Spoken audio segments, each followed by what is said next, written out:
Hi welcome back to new vlog. So ಇವತ್ತಿನ topic ಏನು ಅಂತ ಗೊತ್ತಾಗಿರ್ಬೋದು. ಲವ್ ಆದಾಗ ಇರುವಂತಹ ಪ್ರೀತಿ ಮದುವೆ ಆದ ನಂತರ ಇರೋದಿಲ್ವಾ ಅನ್ನುವಂಥ ಒಂದು ಟಾಪಿಕ್ ಬಗ್ಗೆ ನಾನು ಮಾತಾಡ್ತಿದ್ದೇನೆ. ಆ್ಯಂಡ್ ಇವತ್ತು ಎಲ್ರಿಗೂ ಗೊತ್ತಿರೋ ಹಾಗೆ ವ್ಯಾಲೆಂಟೈನ್ಸ್ ಡೇ, ಅದಕ್ಕಿಂತ ಹೆಚ್ಚು ಒಂದು ಕರಾಳ ದಿನ, ಅದೆಲ್ರಿಗೂ ಕೂಡ ಗೊತ್ತಿರುವಂಥ ವಿಷಯ. ಸೊ ನಾನು ಯಾಕೆ ಈ ಟಾಪಿಕನ್ನು ಚೂಸ್ ಮಾಡಿಕೊಂಡೆ ಅಂತ ಹೇಳಿದರೆ, ಒಂದು ವ್ಯಾಲೆಂಟೈನ್ ಡೇ ಅನ್ನುವಂಥ ಕಾರಣಕ್ಕೆ, ಮತ್ತೊಂದು ನಾನು ಕೂಡ ಲವ್ ಮ್ಯಾರೇಜ್ ಆದದ್ದು. ಸೊ ಹಾಗಾಗಿ ಈ ಒಂದು ಟಾಪಿಕನ್ನು ಲವ್ ಆಗುವಂತಹ ಟೈಮಲ್ಲಿ ಇರುವಂತಹ ಪ್ರೀತಿ ಸೊ ನೆಕ್ಸ್ಟ್ ಇರೋದಿಲ್ವಾ ಅಂತ, ನಮ್ಮ ಪ್ರೀತಿಗೆ ಈ ವರ್ಷದಲ್ಲಿ 10 ವರ್ಷ ಆಗ್ತಾ ಉಂಟು. ಸೊ ವೆರಿ ಸೂನ್ ಅದರದೆಲ್ಲ ನಾನು ಫೋಟೋಸ್ ಅದರಲ್ಲಿ ರಿಲೀಸ್ ಮಾಡ್ತೇನೆ ಖಂಡಿತ ಏಪ್ರಿಲ್ಗೆ. ಸೊ ಇದರ ಬಗ್ಗೆ ನಾನು ಒಂದಷ್ಟು ವಿಚಾರಗಳನ್ನು ಹೇಳ್ತಾ ಹೋಗ್ತೇನೆ, ಈಗ ಪ್ರೀತಿ ಇಲ್ವಾ ಏನು ಎತ್ತ ಅಂತ. ಸೊ ಬನ್ನಿ ಅದಕ್ಕೂ ಮುನ್ನ ಇವತ್ತಿನ ವ್ಲಾಗ್ ಶುರು ಮಾಡೋಣ.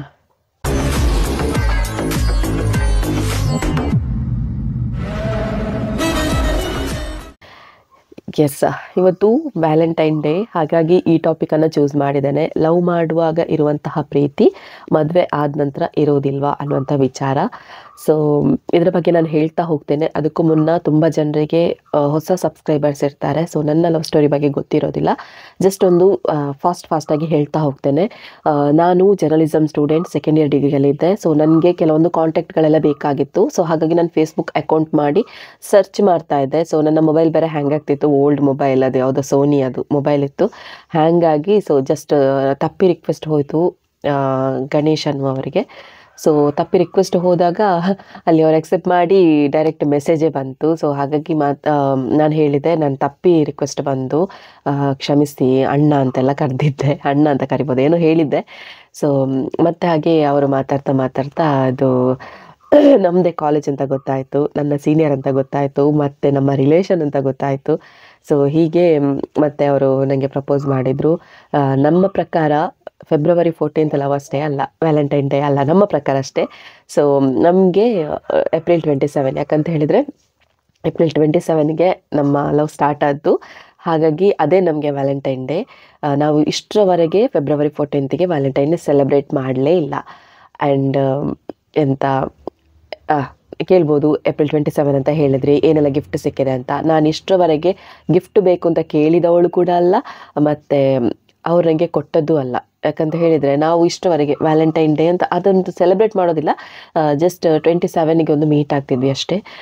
ಅಂದರೆ ನಮ್ಮ ಮನೆಯವರು ಎಲ್ಲ ಪರಿಚಯ ಇತ್ತಲ್ಲ, ಸೊ ಮನೆಗೆ ಅಥವಾ ಎಲ್ಲಿಯಾದರೂ ಕಾಲೇಜಾ ಅಥವಾ ಹೊರಗಡೆಯ ಹೀಗೆ ಸಿಗ್ತಾಯಿದ್ವಿ ಅಷ್ಟೇ. ಸೊ ಅದು ಬಿಟ್ಟರೆ ಇಷ್ಟರವರೆಗೆ ಗಿಫ್ಟ್ ಎಕ್ಸ್ಚೇಂಜ್ ಅದೇ ಏನೂ ಇಲ್ಲ. ನಾವು ಅಂದ್ಕೊಳ್ಬಾರ್ದು ನಮ್ಮ ಪ್ರೀತಿ ಮಾಡಿದ ತಕ್ಷಣ ಗಿಫ್ಟ್ಗಳೆಲ್ಲ ಸಾವಿರ ಸಿಗಬೇಕು. ನಾನು ಇಷ್ಟರವರೆಗೆ ಅದನ್ನು ಅಂದ್ಕೊಂಡಿಲ್ಲ. ಬರ್ಡೇಗೆ ಸಿಕ್ಕಿದೆ, ಖಂಡಿತ ಸಿಕ್ಕಿದೆ ಬರ್ಡೇಗೆ ಗಿಫ್ಟ್ಸ್, ಹಾಗಂತ ನಾನು ಕಾಸ್ಟ್ಲಿ ಗಿಫ್ಟಿಗೆ ಏನು ಆಸೆ ಪಟ್ಟವಳು ಕೂಡ ಅಲ್ಲ. ಮತ್ತೇನು ಟಾಪಿಕ್ ಇದ್ದದೇನು, ಲವ್ ಮಾಡೋಗಿದ್ದಂಥ ಪ್ರೀತಿ ಮದುವೆ ಆದ ನಂತರ ಇರುತ್ತಾ ಅಂತ. ಖಂಡಿತ ಇರುತ್ತೆ, ಅದಕ್ಕಿಂತ ಜಾಸ್ತಿನೇ ಇರುತ್ತೆ. ಯಾಕೆ ಅಂತ ಹೇಳ್ತಾ ಹೋಗ್ತೇನೆ, ಅದು ಹೇಗೆ ಉಳಿಸ್ಕೊಳ್ಬೇಕು ಅಂತ ಕೂಡ ಹೇಳ್ತೇನೆ. ಹಾಗಂತ ನನಗೆಲ್ಲ ಗೊತ್ತಿದೆ ಅಂತ ಅಲ್ಲ, ಏನು ಗೊತ್ತಿದೆಯೋ ನನ್ನ ಎಕ್ಸ್ಪೀರಿಯನ್ಸನ್ನು ನಿಮ್ಮ ಜೊತೆ ಶೇರ್ ಮಾಡ್ಕೊಳ್ತಿದ್ದೇನೆ ಅಷ್ಟೇ. ಸೊ ಖಂಡಿತ ನಮ್ಮ ಒಂದು ಪ್ರೀತಿಗೆ ಇದೇ ಬರುವಂತಹ ಏಪ್ರಿಲ್ 27ಗೆ 10 ವರ್ಷ ಆಗುತ್ತೆ. ಸೊ 10 ವರ್ಷದಲ್ಲಿ ಪ್ರೀತಿಯನ್ನು ಹೇಗೆ ಉಳಿಸ್ಕೊಂಡಿದ್ದೇವೆ, ಜಗಳ ಮಾಡ್ತೇವಾ, ಮತ್ತೆ ಅಂತ ಅಂಡರ್ಸ್ಟ್ಯಾಂಡಿಂಗ್ ಹೇಗಿದೆ, ಸೊ ಎಲ್ಲವನ್ನು ಹೇಳ್ತಾ ಹೋಗ್ತೇನೆ. ನಮ್ಮದು 3 ವರ್ಷ ತನಕ ನಮ್ಮ ಮನೆಯಲ್ಲಿ ಕೂಡ ಗೊತ್ತಿರಲಿಲ್ಲ. 3 ವರ್ಷದ ನಂತರ ನಾವು ಮನೆಯಲ್ಲಿ ತಿಳಿಸಿದ್ವಿ. ಸೊ ಫಸ್ಟಿಗೆ ಹಾಗೆ ಹೇಗೆ ಅಂತ ಇತ್ತು, ಮತ್ತು ಅದನ್ನು ಎಕ್ಸೆಪ್ಟ್ ಮಾಡಿದರು. ಸೊ ಮತ್ತು ಮದುವೆ ಆದ್ವಿ. ಈಗ ಮದುವೆ ಆಗಿ ಒಂದು ಮಗು ಕೂಡ ಉಂಟು.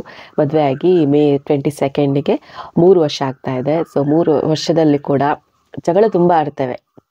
ಹಾಗಂತ ಹೇಳಿ ಒಂದೇ ದಿನಕ್ಕೆ 1 ವಾರ 1 ತಿಂಗಳೆಲ್ಲ ಹೋದಂಥ ವಿಷಯನೇ ಇಲ್ಲ.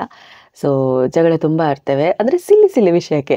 ನೀನು ಯಾಕೆ ಹಾಗೆ ಮಾಡಿದ್ದು, ನೀನು ಯಾಕೆ ಹೀಗೆ ಮಾಡಿದ್ದು, ಅದು ಹಾಗೆ ಮಾಡಬಾರ್ದಿತ್ತು, ಆ ಒಂದು ವಿಷಯದಲ್ಲಿ ಬರ್ತದೆ ಜಗಳ. ಆಡಿ ಲಾಸ್ಟಿಗೆ ಏನು ಗೊತ್ತಾ, ನಾವು ಎಷ್ಟೇ ಜಗಳ ಆಡಿದರೂ ಕೂಡ ಒಬ್ರಿಗೆ ಅದು ತಾಳ್ಮೆ ಇರಬೇಕು, ಹಾಗಾದರೆ ಮಾತ್ರ ಜಗಳ ಮಾಡಲಿಕ್ಕೆ ಹೋಗಿ. ಹಾಗಂತ ಇಬ್ಬರಿಗೂ ಕೂಡ ಕೋಪ ಜಾಸ್ತಿ ಇರುತ್ತೆ, ತಾಳ್ಮೆ ಅನ್ನುವಂಥದ್ದು ಇರೋದಿಲ್ಲ ಅಂತ ಹೇಳಿದರೆ ಜಗಳ ಮಾಡಲಿಕ್ಕೆ ಹೋಗಬೇಡಿ.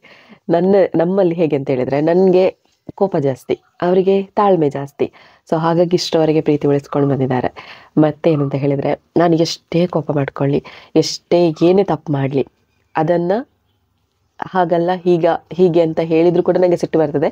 ಸೊ ಆದರೂ ಅದನ್ನೆಲ್ಲ ಸಹಿಸ್ಕೊಂಡು ನೋಡು ಹೀಗೆ ಅಂತೆಲ್ಲ ಪ್ರೀತಿಯಲ್ಲಿ ಅರ್ಥ ಮಾಡಿಸಿದ್ರಿಂದ ಇಷ್ಟರವರೆಗೆ ನಮ್ಮ ಪ್ರೀತಿ ಉಳ್ಕೊಂಡು ಬಂದಿದೆ. ಮತ್ತೇನು ಗೊತ್ತಾ, ಎಷ್ಟೇ ಜಗಳ ಆಡಿದ್ರು ಕೂಡ ಉಂಟಲ್ವಾ, ಅದನ್ನು ನಾವು ಯೋಚನೆ ಮಾಡಬೇಕು, ನಮ್ಮದು ಸರಿಯಾ ತಪ್ಪಾ ಅಂತ. ನಾನು ಅವ್ರ ಹತ್ರ ಜಗಳ ಮಾಡ್ತಿದ್ದೆ ಅಲ್ವಾ, ಸೊ ಅವರು ಹೇಳಿದಾಗ ನಾನು ಅದನ್ನು ಅವರು ತಾಳ್ಮೆಯಲ್ಲಿ ಹೇಳಿದ್ರು ಕೂಡ ನಾನು ಕೇಳ್ತಾ ಇರಲಿಲ್ಲ. ಮತ್ತೆ ನಾನೇ ಆಲೋಚನೆ ಮಾಡಿದೆ, ಇಲ್ಲಿ ಅವರದ್ದೇನು ತಪ್ಪಿದೆ, ನಂದೇ ಅಲ್ವಾ ತಪ್ಪು, ನಾನು ಯಾಕೆ ಹೀಗೆ ಮಾಡಿದೆ ಅಂತ ಮತ್ತೆ ಆಲೋಚನೆ ಮಾಡಿ ನಾವು ಸರಿಯಾಗ್ತಿದ್ವಿ.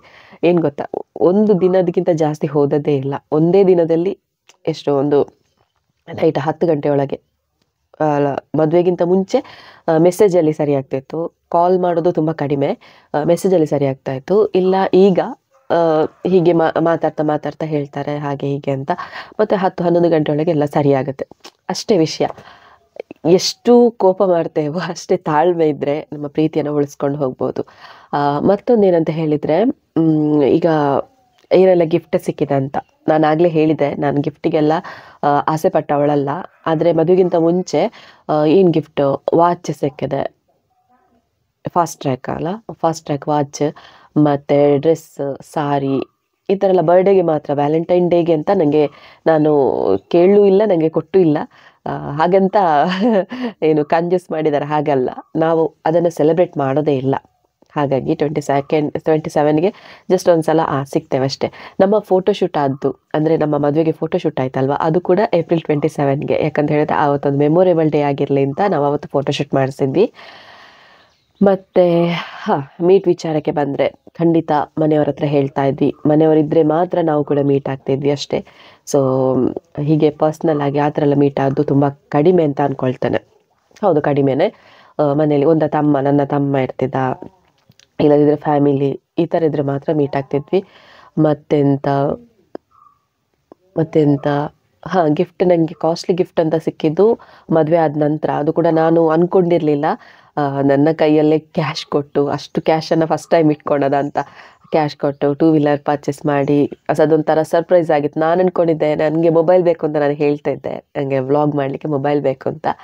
ಆದರೆ ಇವರು ಅದಕ್ಕಿಂತ ದೊಡ್ಡ ಗಿಫ್ಟ್ ಕೊಡ್ತಾರೆ ಅಂತ ನಾನು ಅಂದ್ಕೊಂಡೇ ಇರಲಿಲ್ಲ. 1,15,000 ಏನು 2 ವೀಲರ್ ಪರ್ಚೇಸ್ ಮಾಡಿ, ಅದು ಕೂಡ ಎಲ್ಲ ನನ್ನ ಡೀಟೇಲ್ ಎಲ್ಲ ತೆಕ್ಕೊಂಡು, ಆಧಾರ್ ಕಾರ್ಡ್ ಅದು ಇದು ನನ್ನ ಹೆಸರಲ್ಲೇ ಮಾಡಿಸಿದ್ದಾರೆ.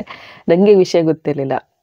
ಸೊ ಅದೊಂದು ನನಗೆ ದೊಡ್ಡ ಸರ್ಪ್ರೈಸ್ ಗಿಫ್ಟ್, ಯಾವತ್ತೂ ಮರೀಲಿಕ್ಕಾಗೋದಿಲ್ಲ. ಯಾಕಂತ ಹೇಳಿದರೆ ತುಂಬ ಕಷ್ಟಪಟ್ಟು ಸೇವಿಂಗ್ಸ್ ಮಾಡಿದ ಹಣದಲ್ಲಿ ಹೆಂಡತಿಗೆ ಗಿಫ್ಟ್ ಕೊಡ್ತಿದ್ದಾರೆ ಅಂತ ಹೇಳಿದರೆ ನೀವೇ ಅಂದ್ಕೊಳ್ಳಿ. ಸೊ ಅದರಲ್ಲೊಂದಿಷ್ಟು ಖುಷಿ ಇರುತ್ತೆ.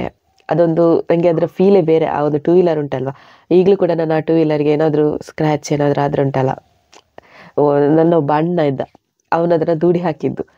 ಸಾರಿ ಬೈದಿದ್ರೆ ನಾನು ಗೊತ್ತಾ, ಆ ಕಡೆ ಈ ಕಡೆ ನೋಡಿಲ್ಲ, ತುಂಬ ಜನ ಇದ್ದರು ಬೇರೆ.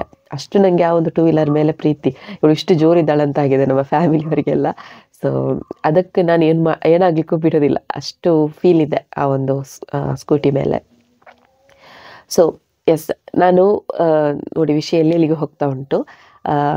ಅದೇ ಲವ್ ಮಾಡುವಾಗ ಇರುವಂಥ ಪ್ರೀತಿ ಮದುವೆ ಆದ ನಂತರ ಖಂಡಿತ ನನ್ನ ಪ್ರಕಾರ ನಮ್ಮಲ್ಲಿದೆ. ಸೊ ಎಷ್ಟೇ ಕೋಪ, ಎಷ್ಟೇ ಜಗಳ ಆಡಿದರೂ ಕೂಡ ತಾಳ್ಮೆ ಅನ್ನುವಂಥದ್ದಿದ್ರೆ ಖಂಡಿತ ಆ ಪ್ರೀತಿಯನ್ನು ಗೆಲ್ಬೋದು. ಅರ್ಥ ಮಾಡಿಕೊಂಡ್ರೆ ಖಂಡಿತವಾಗಿ ಪ್ರೀತಿಯನ್ನು ಉಳಿಸ್ಕೊಳ್ಬೋದು. ಈಗ 10 ವರ್ಷದಲ್ಲಿ ಕೆಲವರು ಕೇಳ್ಬೋದು ಎಕ್ಸ್ ಆದಿದ್ದು ಅಂತೆಲ್ಲ. ನಮ್ಗೇನು ಗೊತ್ತಾ, ನಮ್ಮ ಹಣೆಯಲ್ಲಿ ಯಾರು ಬರೆದಿರ್ತಾರೆ ಸೊ ಅವರೇ ನಮ್ಮ ಜೊತೆಗೆ ಇರ್ತಾರೆ ಹೊರತು, ಈಗ ಕಾಟಾಚಾರ ಕೆಲವು ಮಾಡೋದಾಗಿರ್ಬೋದು, ಮತ್ತು ಏನು ದುಡ್ಡು ನೋಡಿ ಲವ್ ಮಾಡೋದಾಗಿರ್ಬೋದು, ಅಂದ ನೋಡಿ ಲವ್ ಮಾಡೋದಾಗಿರ್ಬೋದು, ಇದು ಜಾಸ್ತಿ ದಿನ ಉಳಿಯೋದಿಲ್ಲ. ಯಾವಾಗ ಅಂಡರ್ಸ್ಟ್ಯಾಂಡಿಂಗಲ್ಲಿ ಇದ್ದುಕೊಂಡು ಅವಳು ಅಂದರೆ ಹಾಗೆ, ಅವಳ ಬಗ್ಗೆ ನಾನು ಇಷ್ಟು ಅರ್ಥ ಮಾಡ್ಕೊಂಡಿದ್ದಾನೆ, ಅವನ ಬಗ್ಗೆ ನಾನು ಅಷ್ಟು ಅರ್ಥ ಮಾಡ್ಕೊಂಡಿದ್ದಾನೆ, ಅವನು ಏನು ಮಾಡಿದರೂ ಕೂಡ ನನಗೋಸ್ಕರನೇ. ಸೊ ಅದೆಲ್ಲ ನಮ್ಮ ತಲೆಯಲ್ಲಿದ್ದರೆ ಖಂಡಿತ ಆ ಪ್ರೀತಿಯನ್ನು ನಾವು ಯಾವತ್ತೂ ಕೂಡ ಉಳಿಸ್ಕೊಂಡು ಹೋಗ್ಬೋದು. ಮದುವೆಗಿಂತ ಮುಂಚೆ ಎಷ್ಟು ಪ್ರೀತಿ ಇತ್ತು ಅದಕ್ಕಿಂತ ಜಾಸ್ತಿ ಈಗ ಪ್ರೀತಿ ಕೊಡ್ತಿದ್ದಾರೆ. ಅದರಲ್ಲೂ ಕೂಡ ಕೆಲವ್ರು ಹೇಳ್ಬೋದು ಮಗು ಆದ ನಂತರ ಮಗು ಮೇಲೇ ಪ್ರೀತಿ ಜಾಸ್ತಿ ಇರುತ್ತೆ ಅಂತ. ಬಟ್ ನನ್ನ ಪ್ರಕಾರ ಸುಳ್ಳು. ಮಗು ಆದ ನಂತರ ಹೆಂಡತಿ ಮೇಲೂ ಖಂಡಿತ ಪ್ರೀತಿ ಇರುತ್ತೆ.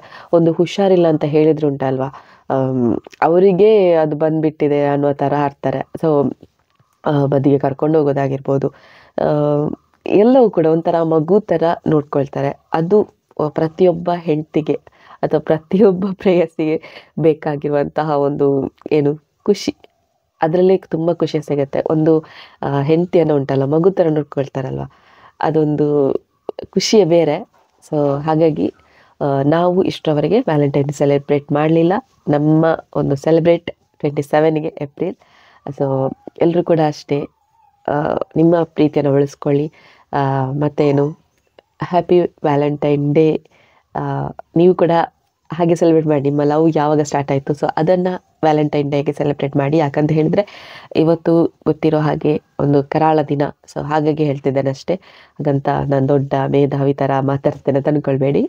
ಜಸ್ಟ್ ನಿಮಗೂ ಒಂದು ಸಜೆಷನ್ ಇರಲಿ ಅನ್ನುವಂಥ ಕಾರಣಕ್ಕೆ ಮಾತ್ರ ಈ ಒಂದು ವಿಡಿಯೋ ಮಾಡ್ತಿದ್ದೇನೆ ಅಷ್ಟೇ.